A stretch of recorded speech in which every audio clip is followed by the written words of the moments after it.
In today's video I'm going to show you how you can get rid of your bar chords and play some beautiful shell voicings instead. I'm going to show you how you can decorate your shell voicings with some color notes.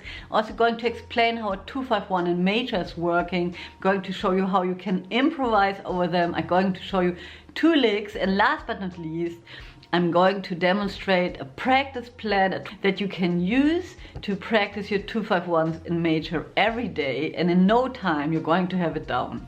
So let's start with our bar chords. Maybe you know this shape, the D minor 7 and the G7 like this, and maybe even the C major.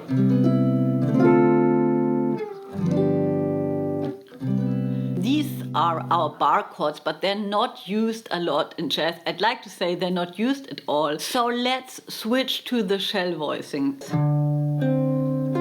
Only 3 notes, and those 3 notes are the only notes that we need for a D minor 7 chord, G7 and C major 7. So that's our first option. And our second option is to play D minor 7 and just start by playing them. I'm using the first finger, middle finger, and then you can leave the ring finger. It's always nice to leave a finger on the fretboard if you can, because then you don't have to look. And then this same finger just goes 1 fret lower. So we already have our first 2-5-1 in major, and then I like to play it like this,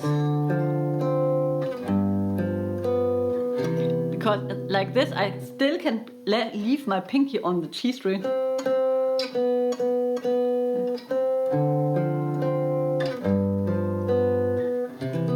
And try to understand that those 3 chords belong to one family, and that you sort of remember them as a chunk, not as separate chords, but they belong together, and practice them in that way.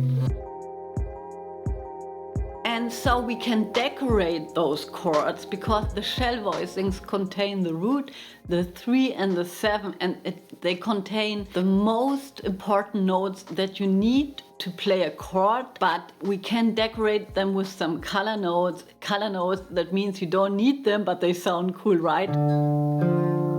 And then I'm going to add the E, that's the 9.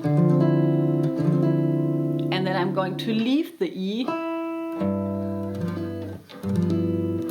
that's a G7 13, and then the E is going to the D. And I'm going to play the same voicing, but with the D on top.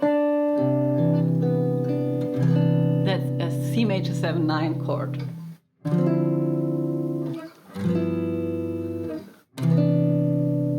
And now let's have a look at the other variation, starting with the D minor here. Another very nice note is the 11.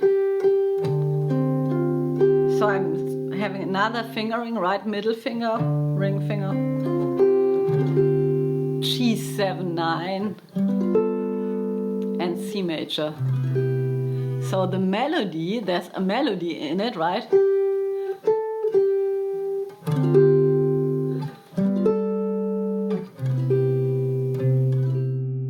So let's talk a little bit about the fact that those are 2-5-1s.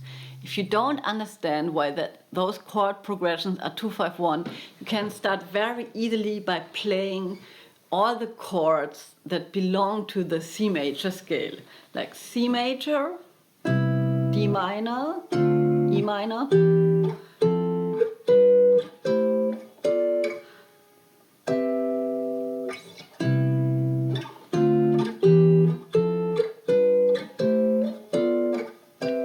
and then we're just going to give them Roman numerals. This is the first degree, 2, 3,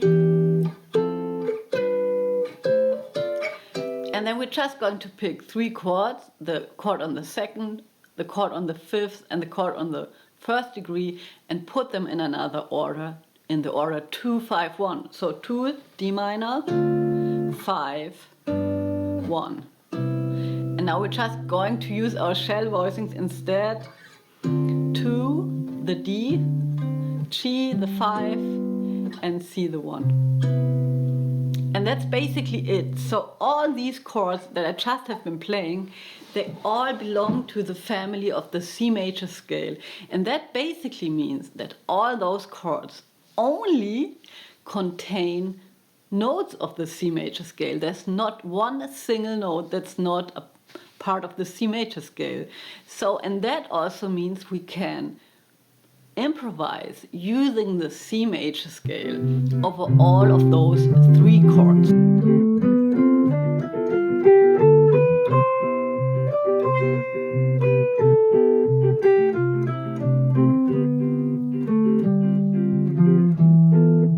That works pretty well. And then just trying to find some melody lines for a start.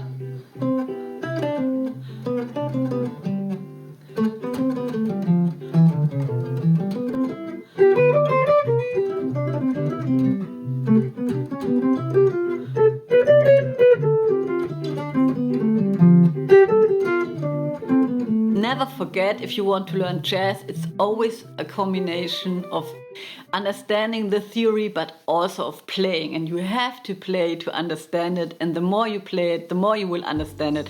And let's get right into it. If you're a little advanced, it's a great idea to practice the C major scale with all of the 5 patterns, all of your fretboards, so that you're not confined to one area all the time. One thing that's always very interesting in regards to chord progressions is to have a look at the notes that stay the same, but also to have a look at the notes that move by a half step. So if you're looking at your 2-5-1 in C major, you're having a C, which is the flat 7 of the D minor 7 chord, and then you're having a B.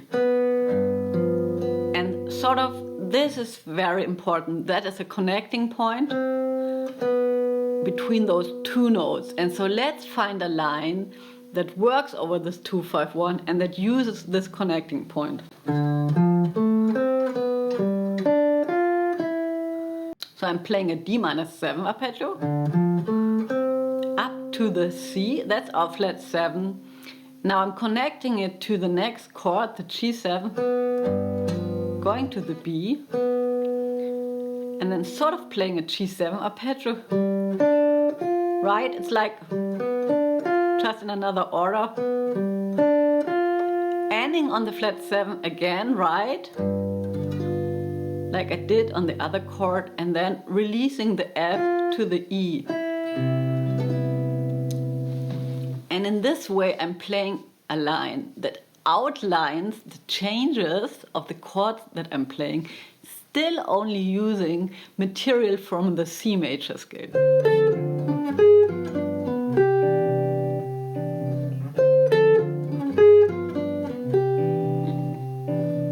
So this line is like a D minor 7 arpeggio again, but then we have an intruder, we have an A flat on the G7, and that is a flat 9, and that's very commonly used in 2-5-1s in major. So even the note is not from the major scale, just playing A flat, F, D and B, and then C. And what I like about that line is it has a chromatically descending guide tone line in it if you want to.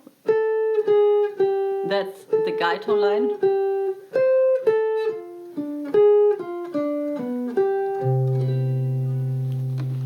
So here's a 20-minute practice plan that you can use to learn the stuff that I just showed you. So basically what you're going to do is to practice those exercises every day for, let's say, 2 or 3 weeks. You're going to get yourself a cycle of fifths and you're going to play the same exercises in a different key every day. So let's say tomorrow you're going to play the same thing in G major. You're going to write down the G major scale with the help of the cycle of fifths. And first of all, you're going to play all the chords of the G major scale. Like, just play those chords, say the name of the chords, G major, A minor, B minor, and then think about the degrees, 1, 2, 3, 4, 5, and then construct a 2, 5, 1, 2, 5, 1, and then play the same progression but with the shell voicings. And with the shell voicings with the color notes.